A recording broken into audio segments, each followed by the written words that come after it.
There comes a moment on the spiritual path when the ego realizes it is under threat, not from the world, not from failure, but from awareness itself. And when that happens, the ego does something incredibly intelligent. It changes its disguise. It stops identifying as the successful person, or the attractive person, or the intelligent person. Now it wants to become the spiritual person. And this is where the danger begins. Because a normal ego can sometimes be seen clearly, but the spiritual ego hides behind goodness, wisdom, humility, meditation, healing, and awakening. It looks holy, which makes it far more difficult to detect. Many people believe spirituality destroys the ego, but often spirituality becomes the ego's greatest hiding place. 1. The ego does not want to die. The ego does not truly want freedom. It wants continuity. It wants survival. Even suffering is acceptable to the ego as long as the sense of me continues. And this is why the ego can enter spirituality itself. It learns spiritual language. It quotes teachings. It speaks about awareness and consciousness. It meditates, it reads books, it follows gurus, but inwardly the center remains the same. The identity remains untouched, only the costume has changed. Earlier the ego said, I am important.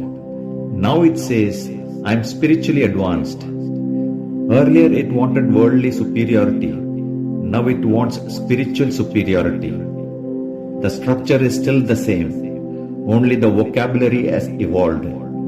And because spirituality appears pure and sacred, this new ego becomes extremely subtle, dangerously subtle. 2. Why the spiritual ego is more dangerous? A normal ego creates obvious conflict. Arrogance can be seen, greed can be seen, aggression can be seen. But the spiritual ego hides beneath virtue.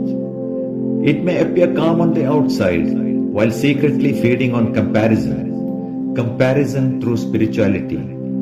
I meditate more than others. I understand deeper truths. People around me are unconscious. I have transcended ordinary people. This creates a silent psychological division. And the ego loves division. Because division strengthens identity. Now the person no longer identifies with money or status alone. They identify with awakening itself. And this becomes extremely dangerous.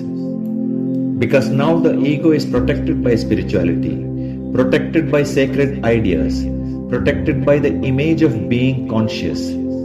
At this stage, even criticism becomes difficult to accept. Because the ego now believes, I am evolving spiritually. And once the ego feels spiritually superior, genuine self-inquiry often stops completely. 3. The seeker identity. One of the greatest traps on the spiritual path is becoming identified as the seeker. At first, seeking feels beautiful. You begin exploring truth. You meditate. You observe the mind. You question life deeply. But slowly, the ego creates a new identity around seeking itself. Now being someone on a spiritual journey becomes psychologically important. The ego starts feeding on progress. I had a deep meditation today. I felt more awareness this week. I am healing. I am becoming more conscious. Notice carefully. Even here, the center is still I am becoming. And according to sages like Ramana Maharshi, the root illusion is precisely this sense of a separate self trying to become something. The ego survives through becoming, worldly becoming, spiritual becoming, psychological becoming. The movement continues, and the mind mistakes this movement for transformation. 4. The need to appear spiritual.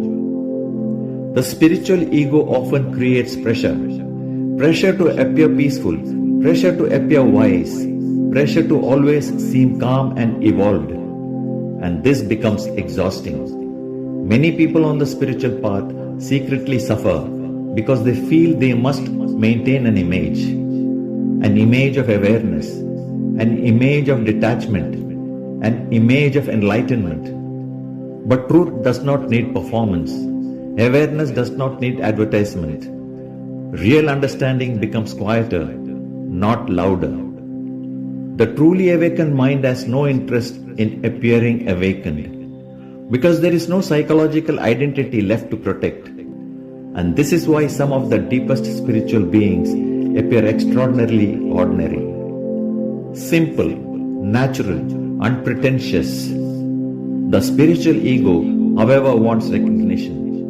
It wants to be seen as deep, as awakened, as advanced. And the moment spirituality becomes part of identity, conflict silently returns.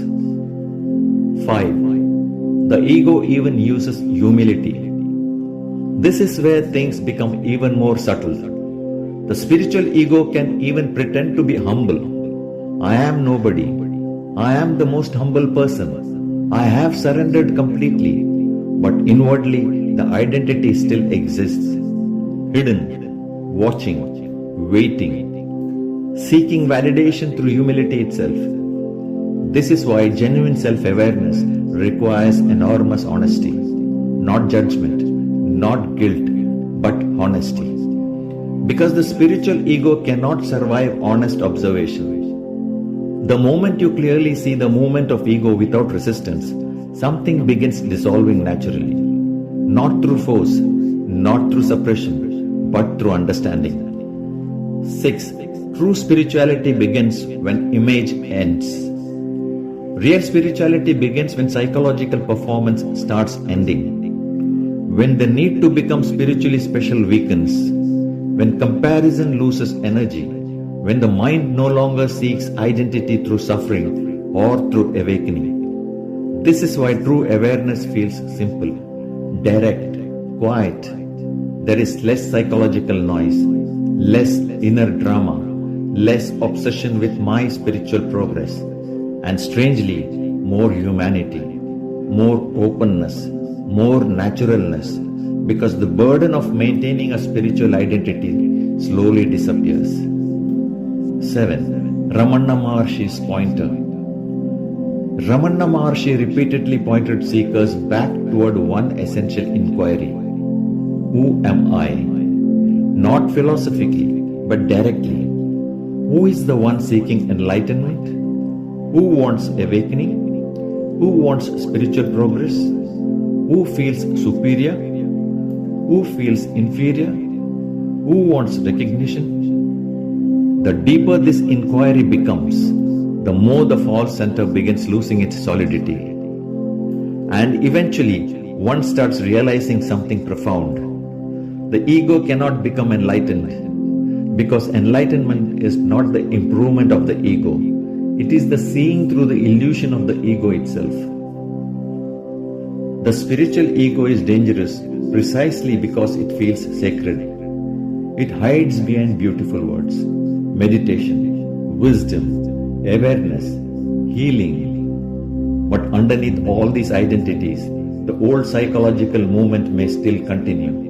The desire to become somebody, even spiritually. And perhaps true transformation begins the moment this entire movement is seen clearly, not condemned, not fought, simply seen. Because awareness itself has the power to dissolve illusion, quietly, naturally, completely. If this video resonated with you, subscribe to Spiritual Wisdom for more deep explorations into ego, awareness, suffering, and awakening. And share in the comments, have you ever noticed the spiritual ego operating within yourself? Sometimes, seeing it clearly is the beginning of freedom.